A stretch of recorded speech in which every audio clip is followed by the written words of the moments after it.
Yes, people, how's it going? Welcome back to Lily White Lane. Tottenham to Manchester United 0 was the result yesterday in our first game this season at the Lane, and Ange's first game at the Lane as Spurs manager, and what a result it was. And how much better does it feel, Spurs fans, waking up on a Sunday after a big Spurs victory? Not waking up like we did so many times last season, pondering how we lost to Newcastle or Liverpool or whoever. We're actually talking about a fantastic win, a brilliant clean sheet, and so many great performances in there from the lads. And look, it feels great. It feels great. And I said it in yesterday's match reaction.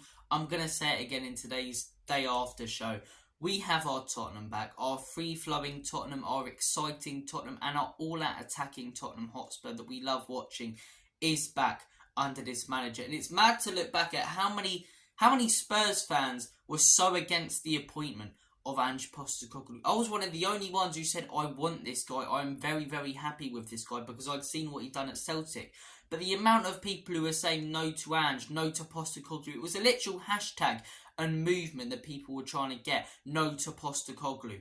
You all love him now, don't you? I told you this guy was going to step up and be great. Every single Celtic fan who you spoke to said, you will love this guy.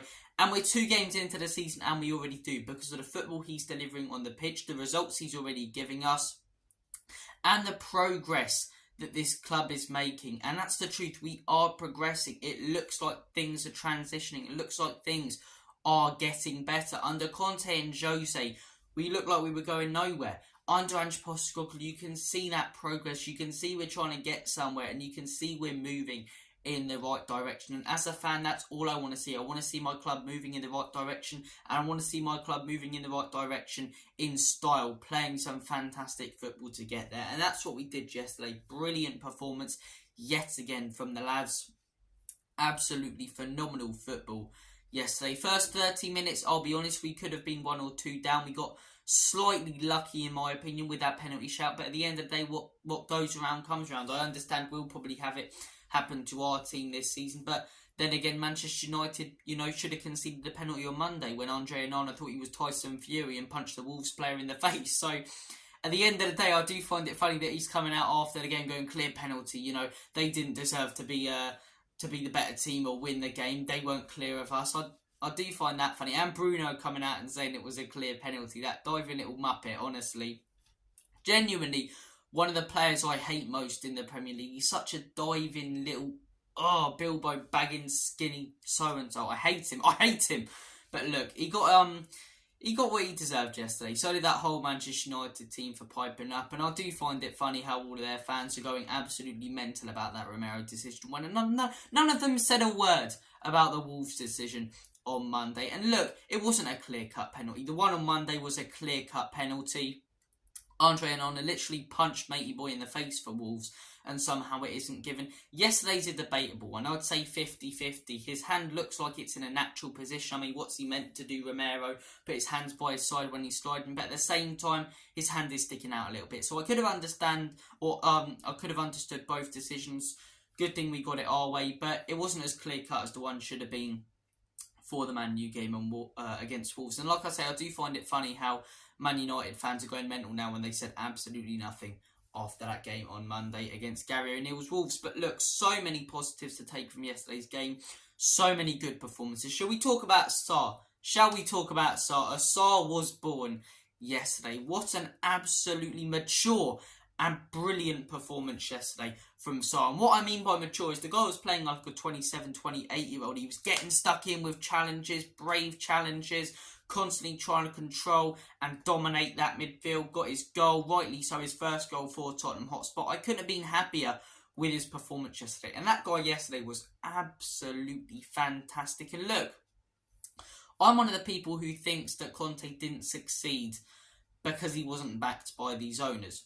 And I still stand by that these owners aren't good enough and they've let down countless managers. But one thing I'm starting to look at now going is when Antonio Conte said these players can't play any other way but defensive football. What these players like Bissouma, who is absolutely unreal right now for us. These players like Heung-min Son, these players like Romero. I'm questioning it a little bit after seeing this pre-season and these first few games under Ange Postecoglou. But look, like I say, brilliant performance yesterday from Sarr. The guy was absolutely quality in a team full of quality, and to stand out in a game like that when everyone's playing well, it goes to show how good the guy was. But a mature performance as well, big challenges going in, well timed as well. He wasn't reckless at all. Some of his passes were extremely intelligent. I thought Sarr was absolutely brilliant yesterday, and you could definitely make a case for him being man of the match. Obviously, it went to Bissouma, who's just been unreal in these first few games for Spurs, and I reckon he will be for the rest of the season. I genuinely believe this guy will get our Player of the Season award, and should be maybe Player of the Season overall in the Premier League at the end of the day, because this guy ain't going nowhere. He's looking world class in these first few games. I'm not saying he's world class right now. I'm just saying based on his form right now, he's looking world class, and these performances that this guy's putting in, something special.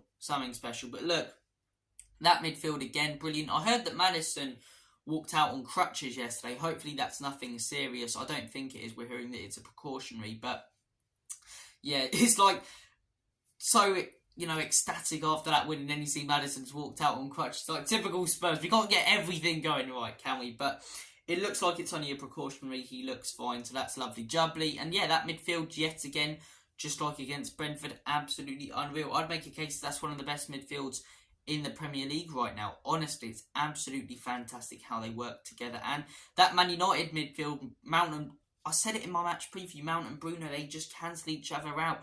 And they did again yesterday. They're sort of the same player who like to play in the same position, yet they can't. So, yeah, they were cancelling each other out in that midfield, just like they did against Wolves and just like I said they would. And, yeah, our midfield just took control of that game. And I said in my match preview as well, that's where we're going to win the game, the midfield battle, whether it be Casemiro or Bissouma who controls that midfield more, that's the team who wins it. And United's midfield in the second half completely fell apart. Ours just got better as the game went on. And yeah, that's how we won the game in my opinion, how good we were in that midfield. And look, another thing I want to comment on, a lot of people saying, oh, that first 20 minutes wasn't the best, but we could see the lads were nervous. And even Postecoglou said it, you could see that the nerves were there.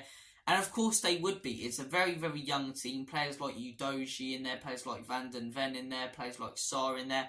And you've got to keep in mind, big pressure, first team football, first home game. Of course they're going to be slightly nervous. But after those first 30 minutes, they settled in, the whole team settled in. And the football we played from there was absolutely fantastic. Granted, first 30 minutes we could have been 1-0 down. Bruno missed a sitter.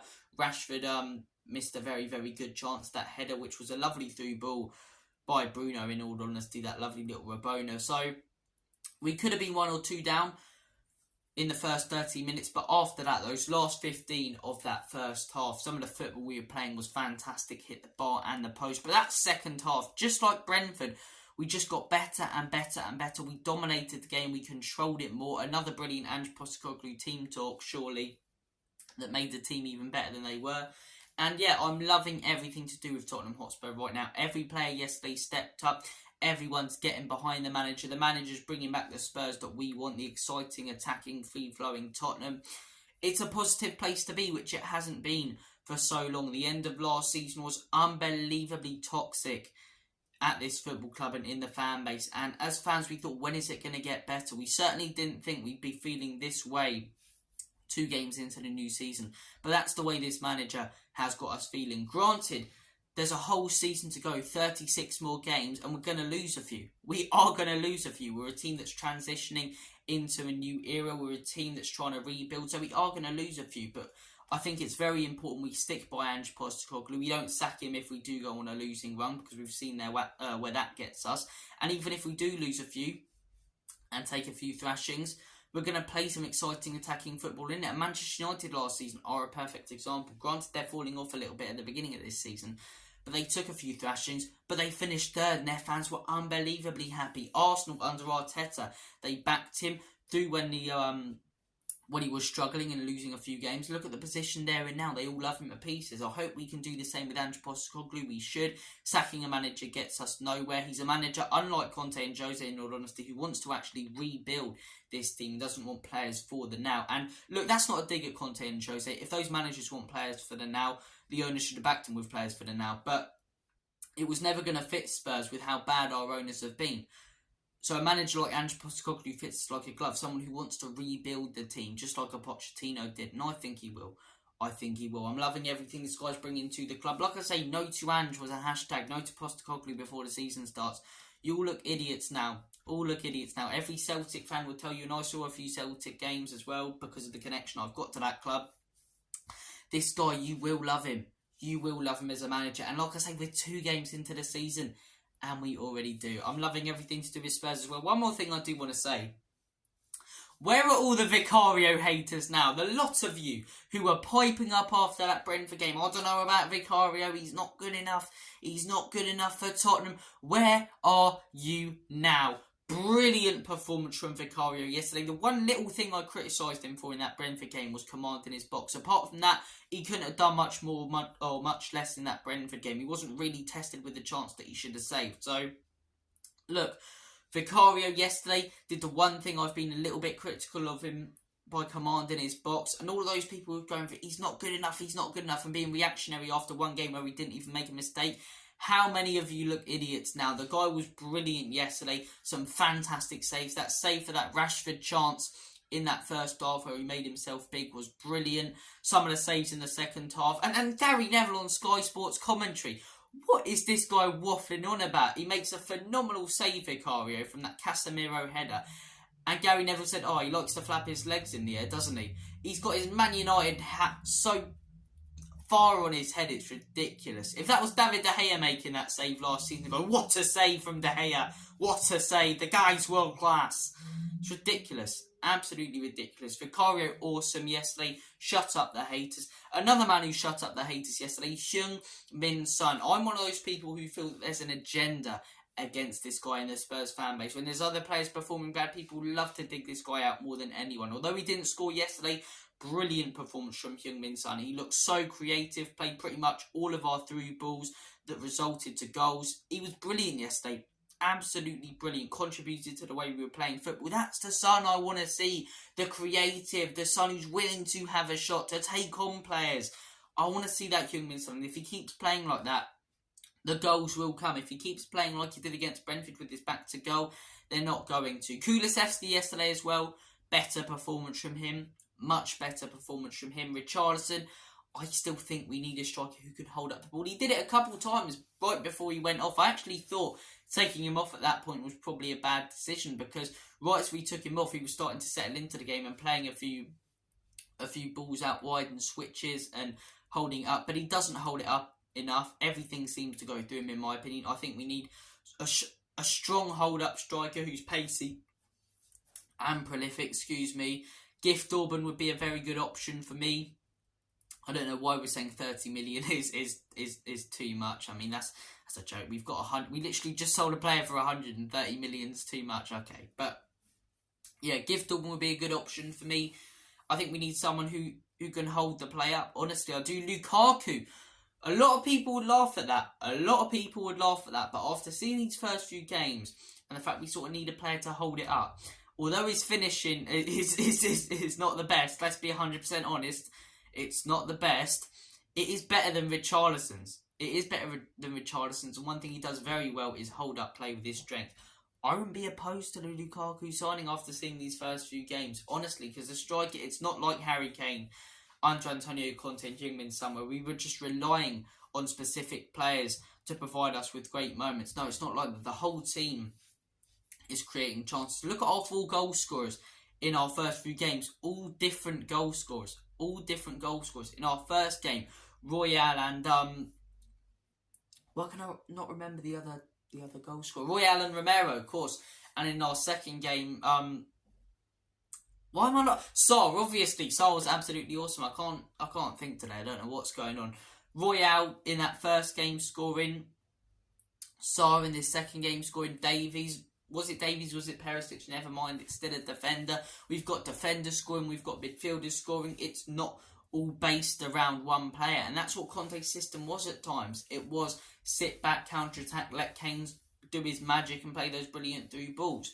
That worked at times, but it also went tits up when Kane had a slightly bad game and wasn't unbelievable, which you can't expect of him in every single game. So look, I like the way we're playing. I like the fact everyone's contributing. That's what it was like at Celtic for Big Ange. Everyone's scoring. And yeah, all those notes to Ange knobheads look like what they are, knobheads right now. But look, guys, we've got a season long. I don't know what I'm saying there. We've got a whole season of this guy playing this exciting football that we thoroughly enjoyed. I can't wait for it. Like I say, we're going to suffer from some big defeats. Yes, we are. I definitely believe we could be on the receiving end of a 4 or 5-0 a couple times this season. But we've got to stick through with it. We've got to stick with our manager. We've seen that sacking a manager is reactionary and doesn't work at this football club. This man's here to rebuild us. Look at what worked out last season with Ten Hag. Yes, they took a few thrashing, but they finished third. We're in the right direction, which it hasn't felt like for years. That's the best football we've played since 2019. Everything feels too positive around Tottenham now. I'm almost waiting for the confirmation that James Maddison injury or Bissouma's out injured or something like that, because it's all a bit too good right now, isn't it? But guys, you guys have been awesome. Thank you for watching your day after show. Take care of yourselves. All the best. And as always, Comedy Spurs, Enoch and Lee for